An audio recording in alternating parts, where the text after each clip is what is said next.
안녕하세요, 어머님들. 많이 힘드시죠?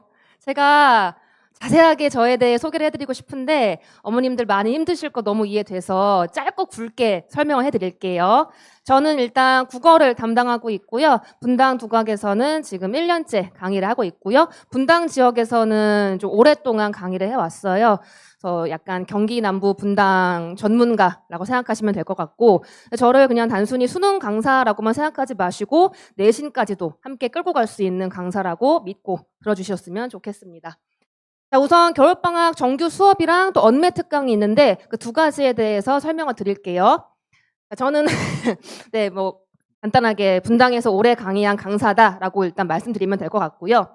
저의 가장 장점은 제가 이제 기독교인데 가끔씩 사주를 재미로 봐요. 그럼 사주를 보면은 항상 연구원, 학자, 그 다음에 이제 좀 스포트라이트, 좀 상반되는 역설적인 관계이긴 한데 그런 게 많이 나오거든요. 그러니까 남들 앞에 서서 뭔가 하는 걸 좋아하고 연구하는 걸 되게 좋아해요. 그래서 제가 제일 즐거워하는 시간이 지문을 연구하는 시간인데 그만큼 철저하게 지문을 연구해서 아이들의 눈높이에 맞춰서 강의를 한다라는 게 저의 가장 큰 장점인 것 같습니다.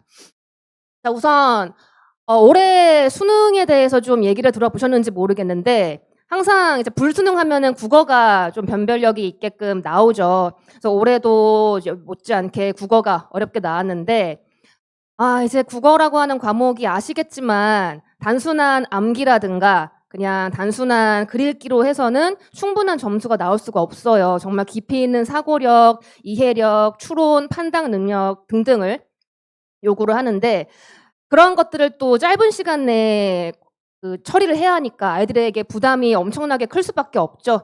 그런 것들을 이제 이 방학 동안 기르는 게 가장 중요해요. 또 내신 기간에는 또 내신에 신경을 써야 하니까. 그래서 방학 동안은 이런 어떤 사고력, 판단력, 추론력 등을 기르는 수업을 중점으로 하게 될 겁니다.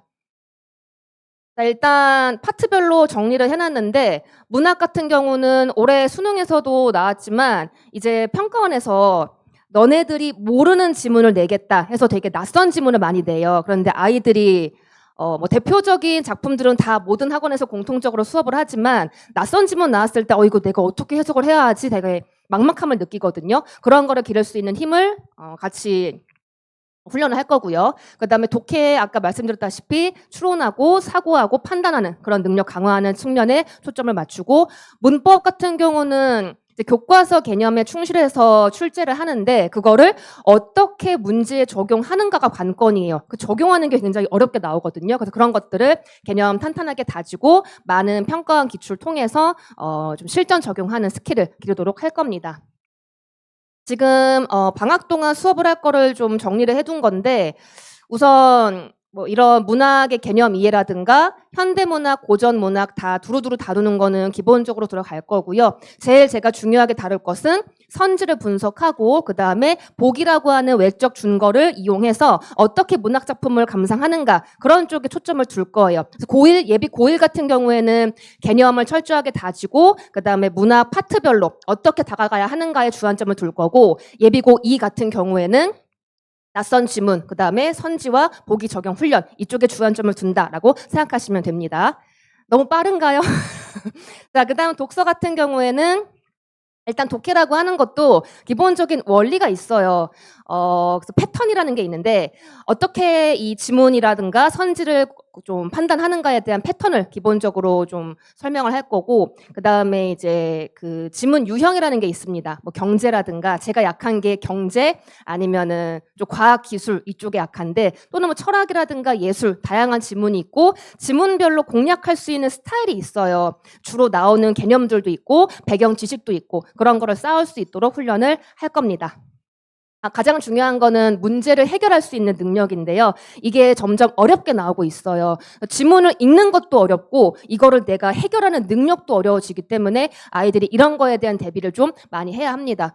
이번 수능에서도 뭐 법지문이라든가 과학지문 못지않게 어렵게 나왔는데 아이들이 한 번쯤은 인터넷에 올해 수능 독서 지문 또는 문학 지문 이거 검색해서 어떤 식으로 나오는가 좀 파악을 해두는 게 필요할 것 같아요.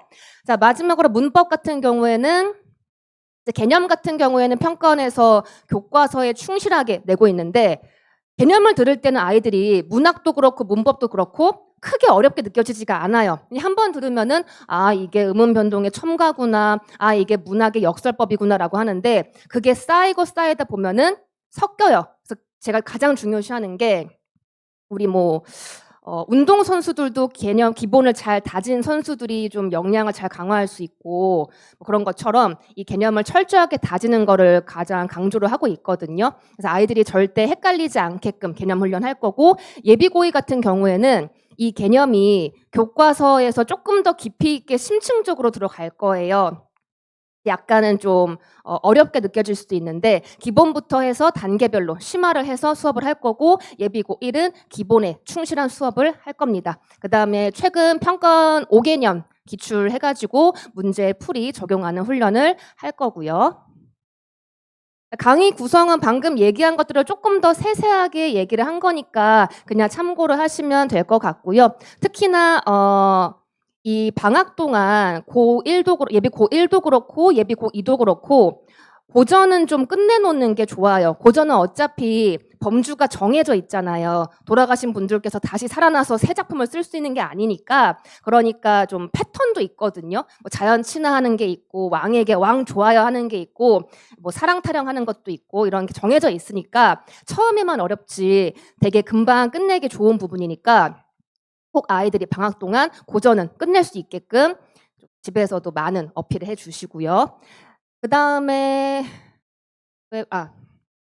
문법 아까 말씀드렸던 거 똑같으니까 넘어가고 독서 같은 경우 뭐 주차별로 수업을 좀 참고로 하시라고 넣어뒀어요. 왼쪽 같은 경우는 예비고 1이고 오른쪽은 예비고 2인데 뭐 지금 말은 다르게 해놓긴 했지만 기본적인 베이스는 똑같습니다. 아까 말씀드렸다시피 독해 원리부터 해서 지문의 구조, 판단력, 사고력, 문제 해결 능력 이쪽으로 가는 거는 비슷하다라고 보시면 돼요.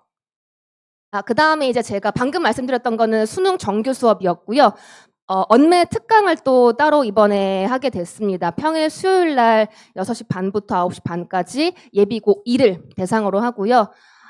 여기 먼저 말씀드리자면은 문법 개념이라고 하는 거에 좀 취약하다라고 하는 학생이나 아니면은 이제 언어와 매체 과목 선택을 고려한 학생이라든가 아니면 내신에서 이제 고1 때 아이들이 한글 맞춤법이나 중세국어, 음운 변동, 문법 요소 이런 문법 시험들을 봤었는데 내가 유독 다른 파트에 비해서 문법 점수가 안 나오더라 하는 친구들은 필수로 수강을 해야 합니다. 그래서 좀 기본부터 심화 이론까지 그다음에 고난도 문제를 좀 많이 다루도록 해서 문법에 대한 어떤 그런 장벽 같은 거 낮출 수 있게끔 수업을 할 거예요. 모든 정규나 언매나 마찬가지로 교재는 다 자체 교재로 수업을 하고요. 대충 이제 강의 구성은 이렇게 진행이 됩니다. 자, 이제 마지막으로 이제 아이들 수업은 제가 이렇게 진행하고 아이들에 대한 관리 제가 좀 많이 신경 쓰는 부분이 개념 다지기부터 해가지고 아이들의 사고력을 키우는 게 좀 제가 가장 신경 쓰는 부분이에요. 그래서 오답 노트를 할 때 그냥 이렇게 답 체크하고 간단하게 뭐 선지 분석하고 그런 친구들이 대부분인데 왜 이런 답을 내가 택했고 왜 이 선지는 답이 되지 않는가, 왜 이 선지는 답이 되는가 이런 사고의 흐름을 간단하게라도 제가 쓰라고 얘기를 해요. 항상 왜 내가 이걸 택했는가 이거를 주안점에 두고서 아이들의 사고력을 좀 바로 잡을 수 있게끔 훈련을 하고 있습니다. 그다음에 매주 테스트를 통해서 아이들이 뭐 문학이든 독서든 그다음에 문법이든 어느 정도 이해를 하고 있는가 개별적으로 파악할 수 있게 할 거고요. 중간중간 미니 모의고사를 통해서 아이들의 실전 감각 항상 이제 국어라고 하는 과목이 감을 유지하는 게 중요한데 집에서 개별적으로 스터디 카페에서 혼자 모의고사를 푸는 과제도 나오겠지만 또 단체로 모여서 시간 딱 주어지고 제 이제 관리 감독 하에 긴장감 있게 또 모의고사 보는 게 아무래도 좀 다를 거 아니에요. 그런 감각도 익힐 수 있게끔 할 겁니다. 네, 여기까지가 제 수업의 특징이고요. 되게 빠르게 다다다다 설명을 해서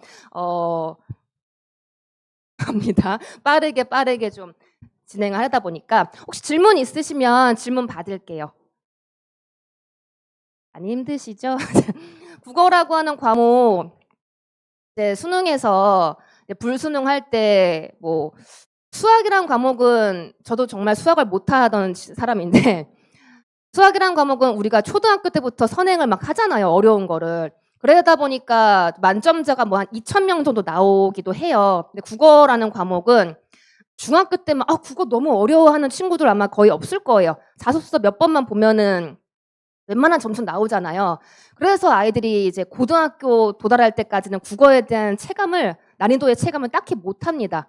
그러다 보니까 그런지 국어 수능 만점자는 막 500명 나오고 이렇게 편차가 커요. 그만큼 어려운 과목이거든요. 중학교에서 고1 갈 때 난이도 확 올라가고 고1에서 고2 확 올라가고 고2에서 고3은 확 올라갑니다. 그거를 이제 미리미리 잡을 수 있게끔 아이들이 좀 잘 훈련을 해놔야겠죠. 아무튼 네, 들어주셔서 감사하고요. 네네네.